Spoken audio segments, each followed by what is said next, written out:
இன்னைக்கு வியாழக்கிழமை வேல்மாறல் பூஜையோட 18வது நாள். இன்னைக்கு நான் ரொம்ப ரொம்ப ரொம்ப சந்தோஷமா இருக்கேன். ஏன்னா நேற்று வேல்மாறல் புக்கு கேட்டபடி எல்லாருக்கும் கொரியர் பண்ணி விட்டுட்டேன். எல்லாமே என் அப்பன் முருகன் செயல் மட்டும்தான்.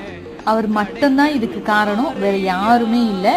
முருகர் கொடுத்த இந்த புக்கை வச்சு நீங்க உங்க வேண்டுதலை நிறைவேற்றிப்பீங்க அப்படின்னு சொல்லிட்டு நான் மனசார முருகர்கிட்ட வேண்டிக்கிறேன். இன்னைக்கு காலையில பாத்தீங்கன்னா வழக்கம் போல சீக்கிரமாவே எழுந்துட்டு குளிச்சுட்டு ரெடி ஆயிட்டு இன்னைக்கு பாயசம் தான் பண்ணியிருந்தேன். அபிஷேகம் பாத்தீங்கன்னா இன்னைக்கு பால்ல தான் செஞ்சிருந்தேன், தயிர் வாங்க முடியல. அதனால இன்னைக்கு பால் பன்னீர் தான் வச்சு அபிஷேகம் பண்ணிட்டேன்.